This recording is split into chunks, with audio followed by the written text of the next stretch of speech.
The moment I saw her, the world seemed to pause in a way I didn't know was possible, as if time itself had leaned back to watch what would happen next. Sunlight spilled across the quiet terrace like liquid gold, and there she was, unaware of the storm she was about to start inside me.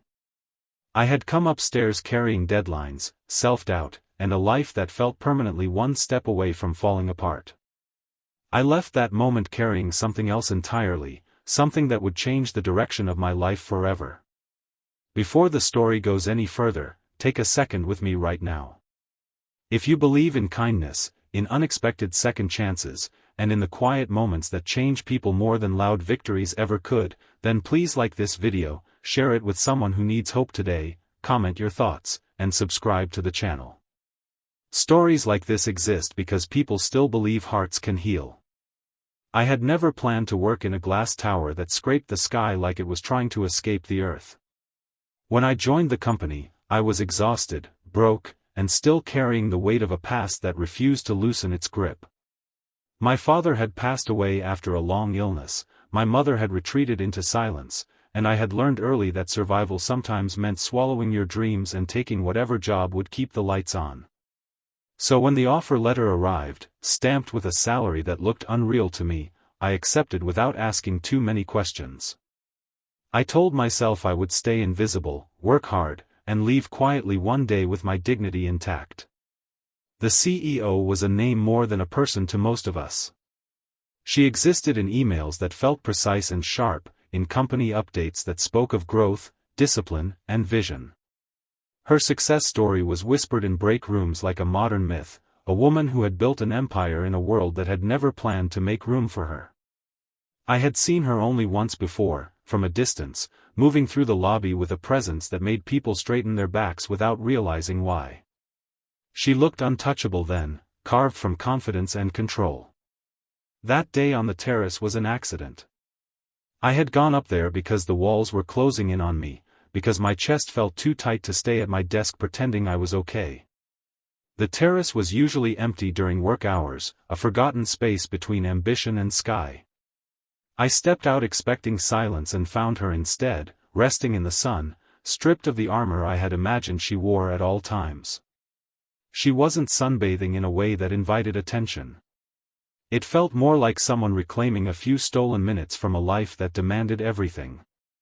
The wind moved gently, carrying the smell of warm stone and the distant noise of the city far below. I froze, suddenly aware of my own heartbeat, of how small and out of place I felt. She noticed me before I could turn back, her awareness sharp even in stillness. There was no embarrassment in her posture, no rush to hide. Instead, there was curiosity, calm, and something softer than I expected. When she acknowledged me, it wasn't with authority but with a quiet confidence that felt disarming. My response escaped before fear could stop it, honest and unguarded, and in that moment I realized how rare it was to speak without rehearsing. I expected consequences. I expected awkwardness, maybe even a reprimand. Instead, what followed was a silence that didn't judge, a look that didn't dismiss. She studied me the way someone studies a painting they don't yet understand but know matters. That single exchange, so small and fleeting, left me shaken. I returned to my desk with hands that wouldn't stop trembling, wondering how a few seconds could feel heavier than entire years. The days after were torture in their normality. Emails arrived, meetings happened, deadlines pressed down on us all, and yet everything felt different. I started noticing the small things I had ignored before, the way people avoided eye contact when they were afraid, the way ambition could hollow out even the most successful faces. I noticed how often kindness was mistaken for weakness, and how rarely anyone asked how someone was really doing. I wondered if she noticed these things too, or if the weight of her position had forced her to stop seeing them. A week later, my manager asked me to prepare a late report directly for the CEO. My stomach dropped. I told myself it was coincidence, that companies ran on logic, not moments on terraces. Still, when I walked into her office, the memory of sunlight and stillness followed me like a shadow. Her office was expansive but sparse, a space designed for clarity, not comfort.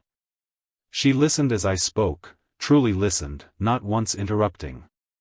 When I finished, there was no praise, no criticism, only a thoughtful nod that made me feel seen in a way I hadn't felt in years. From then on, our paths crossed more often, always professionally, always carefully. Yet beneath every interaction ran an undercurrent of something unspoken. I learned, slowly, that her success had come at a cost most people never considered. She had given up friendships, love, and entire versions of herself to build something that would outlast her. She carried responsibility like a second spine, holding her upright even when it hurt. And I realized that power did not protect her from loneliness, it only made it harder to admit. My own life began to change in quieter ways. I started staying late not out of fear, but because I wanted to do work that mattered. I volunteered for projects that scared me. I stopped shrinking myself to fit spaces that had never asked me to grow. It wasn't because I wanted her approval. It was because, for the first time in a long time, I believed I could be more than my losses. Seeing someone at the top who was still human cracked something open inside me. The challenge came when rumors began to circulate. Offices thrive on speculation, and attention can turn kindness into suspicion overnight. I felt the weight of eyes on me, questions whispered behind hands. I pulled back, afraid that whatever fragile balance existed would shatter under scrutiny. I focused on my work, building walls I had spent years perfecting. But walls, I learned, keep you safe at the cost of keeping you alone. Then came the crisis.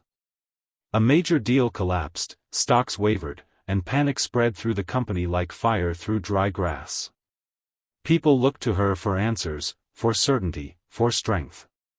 She delivered all of it publicly, standing firm, steady, unbreakable. Privately, I saw something else. I saw exhaustion carved deep, saw the toll of carrying everyone else's fear while burying her own. In a moment that felt both ordinary and monumental, she asked for my help, not as a CEO to an employee, but as one human to another. We worked through nights that blurred into mornings, fueled by determination and a shared refusal to let everything crumble. In those hours, something profound happened. Respect deepened into trust, and trust into understanding. I understood that leadership was not about never falling apart, but about choosing to stand back up where others could see. She understood that vulnerability did not weaken authority, it grounded it. The deal was salvaged, not without scars, but with lessons etched deep.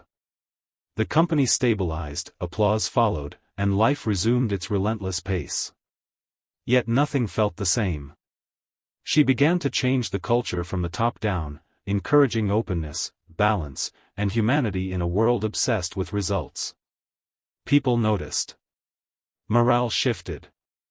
The building felt less like a machine and more like a place where people belonged.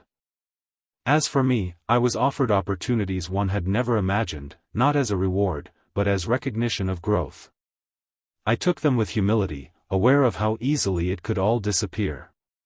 The terrace became a symbol in my mind, a reminder that the most important moments often arrive unannounced, disguised as ordinary seconds. Before this story reaches its final turn, I want to ask you something important. If this journey has stirred something inside you, if you felt seen or understood through these words, please comment below with your thoughts. Your voice matters here more than you know. The last time I went up to the terrace, the city looked different. Not because it had changed, but because I had. The sun was setting, painting the sky with colors that felt like forgiveness. I thought about how close I had come to missing everything by staying invisible.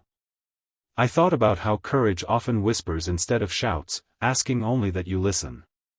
What I learned through all of this was simple and life-altering. People are more than their titles, their mistakes, or their achievements. Healing does not always come from grand gestures, but from moments of honesty shared between two souls brave enough to be real. And sometimes, the view you think you're admiring is actually showing you who you could become. If this story touched your heart even a little, if it reminded you that hope can exist in unexpected places, please like this video, share it with someone who needs reassurance, and stay connected with this channel. Your support allows stories like this to keep finding their way into the world.